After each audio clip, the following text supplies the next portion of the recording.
ભાગવતની ભાગીરથી. ગમે ત્યાં છેટે કે ઊંચે માખણ મૂકીએ તો પણ તે ત્યાં પહોંચી જાય છે. રાતનું અંધારું પણ એને અસર કરતું નથી. જ્યાં જાય ત્યાં પ્રકાશ થાય છે. અમે જ્યારે તેને માખણ ચોર કહીએ છીએ ત્યારે તે અમને કહે છે કે તું ચોર, તારા ઘરના બધા ચોર, અને હું તો ઘરનો માલિક છું.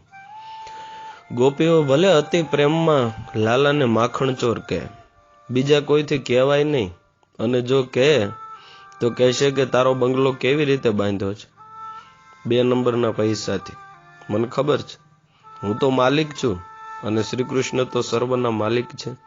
નરસિંહ મહેતા તેમના સુંદર ભજનમાં કહે છે કે જશોદા તારા કાનુડાને સાદ કરીને વાર રે, આવડી ધૂમ મચાવે વ્રજમાં, નહીં કોઈ પૂછણ હાર રે.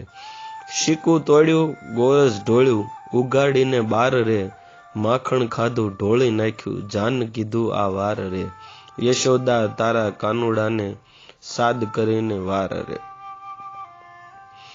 દૂધ દોહવાનો સમય થાય એટલે બાંધેલા વાછરડાને છોડવામાં આવે છે. તે થોડું દૂધ પીવે પછી દૂધ દોવામાં આવે છે. પણ સમય ના થયો હોય અને તે પહેલા વાછરડાને છોડે તે શ્રી કૃષ્ણ. વાછરડાનો અર્થ થાય છે વિષયાસક્ત જીવ. પરમાત્માની વિશિષ્ટ કૃપા થાય તો બંધનમાંથી મુક્ત થવાનો સમય ના થયો હોય તો પણ પરમાત્મા જીવાત્માને બંધનમાંથી છોડાવે છે. શાસ્ત્રમાં મુક્તિના 2 પ્રકાર બતાવ્યા છે, ક્રમ મુક્તિ, સદ્યો મુક્તિ. સમય આવે, ક્રમથી સમય આવે, મુક્ત કરે તે મર્યાદા પુરુષોત્તમ રામ, પણ કનૈયો તો પૂર્ણ પુરુષોત્તમ છે. જીવ લાયક ના થયો હોય તો પણ જીવને ક્રમ પ્રમાણે નહીં પણ તરત મુક્તિ આપે છે. આ પુષ્ટિ માર્ગ એટલે કૃપા માર્ગ છે.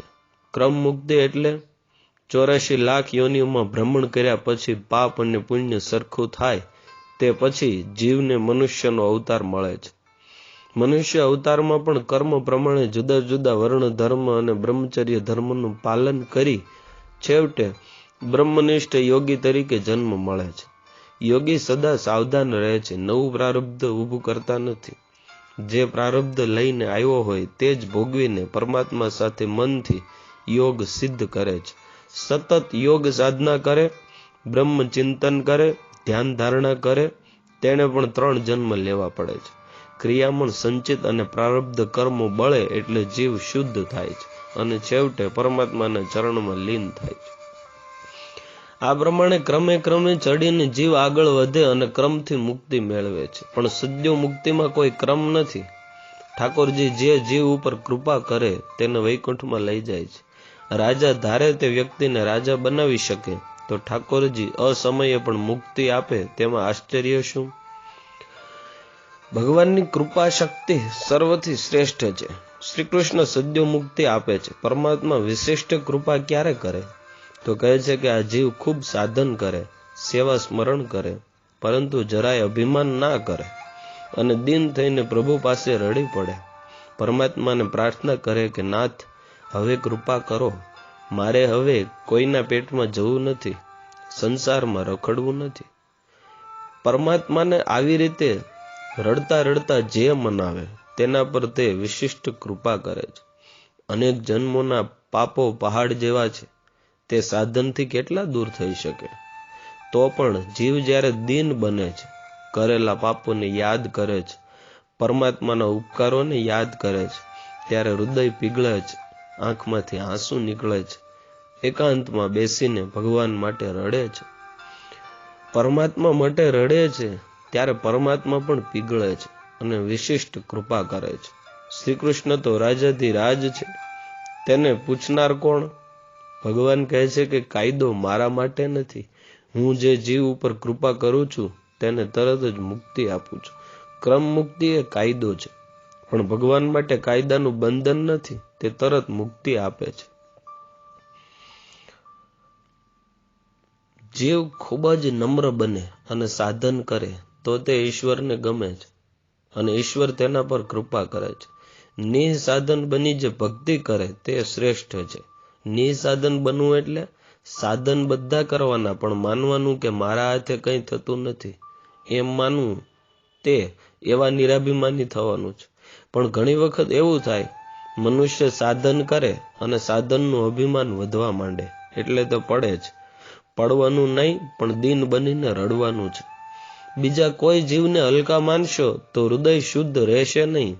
4 વાર નાહવાથી શું મનુષ્ય શુદ્ધ થાય છે? એમ તો માછલા 24 કલાક નદીમાં નાય છે. પોતે ઉપવાસ કરે તે સારું છે, પણ દાળ ભાત ખાનારાને હલકા માનવા તે સારું નથી. એમ તો વાંદરા ઉપવાસી છે, પણ તેમનું મન કેટલું ચંચળ છે. ઉપવાસ કરો, નાવ, ખૂબ ભક્તિ કરો કે ખૂબ સાધન કરો, પણ સાવધાન રહેવું કે અંદરનું હું ના વધે. અભિમાનને મારવા માટે તો આ બધા સાધન છે, એટલે સાધનનું અભિમાન નકામું છે. યશોદાજી ગોપીને કહે છે કે તારા ઘેર કનૈયો આવે ને તોફાન કરે તો તેને ધમકાવજે. વૃદ્ધાવસ્થામાં દીકરો થયો છે, મને તો એ પ્રાણ પ્યારો લાગે છે, હું તેને કેમ ધમકાવું?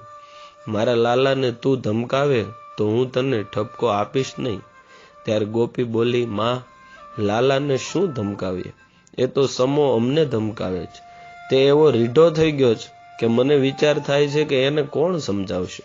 માં, ગઈકાલે મારે ત્યાં આવેલો. હું તેને પકડવા ગઈ, તે નાસી ગયો. તેની પાછળ દોડી હું થાકી ગઈ, એટલે દૂરથી મને અંગૂઠો બતાવી અને છોકરાઓને એવું શીખવાડે છે કે છોકરાઓ મારો ઉરિયો બોલાવે છે. બીજી ગોપી કહે છે કે માં, તમને શું કહું, લાલાને માખણ ચોરીની ટેવ પડી ગઈ છે. ઘરમાં કોઈ ના હોય ત્યારે આવે છે અને માખણની ચોરી કરીને ખાય છે. યશોદાજી ગોપીના કાનમાં કહે છે કે આ વાત કોઈને કહીશ નહીં, નહીતર મારા લાલાને કન્યા કોણ આપશે? ગોપી કહે છે, માં, તમને શું કહું, કનૈયો માગે તે આપવું, પણ તે માગતો નથી, એ ચોરી કરે છે. અત્યારે એ માખણની ચોરી કરે છે અને મોટો થશે તો પૈસાની ચોરી કરશે તો? યશોદાજીને થયું કે લાલાને ધમકાવું, પણ પાછો વિચાર આવ્યો કે હું ધમકાવું અને તેના પેટમાં બીક દાખલ થઈ જાય તો? એટલે તે કનૈયાને સમજાવે છે કે તું ઘરનું માખણ કેમ ખાતો નથી? લાલાએ કહ્યું, મને ઘરનું માખણ ભાવતું નથી, હું તો બહાર જઈ કમાઈને ખાઈને આવું છું. ગોપીના માખણમાં વિશેષ મીઠાશ મને લાગે છે. યશોદાજી પાસે ગોપીઓ ફરિયાદ કરે છે, માં, લાલાને બહુ લાડ લડાવશો નહીં, તે માખણ ચોર છે. પણ શુકદેવજી બહુ વિવેકથી કથા કરે છે. શ્રી કૃષ્ણ ચોરી કરે છે તેવું તે બોલ્યા નથી. તે કહે છે કે રાજા, હું આ કહેતો નથી, પણ ગોકુળની ગોપીઓ જે કહેતી હતી તેનો અનુવાદ કરું છું. ગોપીઓ ભલે અતિ પ્રેમમાં લાલાને માખણ ચોર કહે, પણ શુકદેવજીએ પણ તેમ કહ્યું નથી, તો પછી આપણાથી તો તેને માખણ ચોર કેવી રીતે કહેવાય? શ્રી કૃષ્ણ તો સર્વેશ્વર છે, સર્વના માલિક છે. યશોદાજી ગોપીને પૂછે છે કે હરી સખી, કનૈયો તારે ત્યાં ચોરી કરવા આવે છે તેની તને ખબર પડે છે કે નહીં?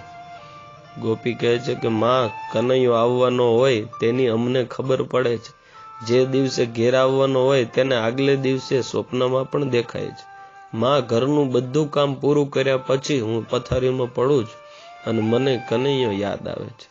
શ્રી કૃષ્ણનું ચિંતન કરતા કરતા નિંદ્રા આવી અને મને સ્વપ્નમાં દેખાયું કે કનૈયો મારા ઘેર આવ્યો અને મિત્રોને માખણ લૂંટાવે છે. જાગ્યા પછી તો મને થયું કે આજે લાલો મારા ઘેર જરૂર આવશે.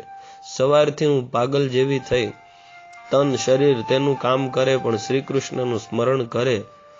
તે આનંદમાં એવી તન્મય થઈ કે સવારે ઉઠી ચૂલો સળગાવ્યો ત્યારે ભાન ના હોવાથી લાકડાની સાથે ચૂલામાં વેલણ બાળી દીધું. બીજી ગોપી કહે, માં, આજે તો મારા ઘરમાં મારી ફજેતી થઈ. મારા જેઠ જમવા બેઠા હતા, તેમણે મારી પાસે મુરબ્બો માંગ્યો, જે મેં શિકામાંથી ઉતારીને તેમને આપ્યો. પીરસતી વખતે મને કનૈયો યાદ આવ્યો. મને થયું કે લાલાને આ મુરબ્બો બહુ ભાવશે. માં, કનૈયો આવે એ વિચારમાં એવી તન્મય થઈ કે શિકામાં મુરબ્બાની બરણી પાછી મૂકવાને બદલે મેં મારા બાળકને શિકામાં મૂકી દીધું. તે રડવા લાગ્યો. ત્યારે મારા જેઠે મને કહ્યું, આ પાગલ થઈ છે કે શું?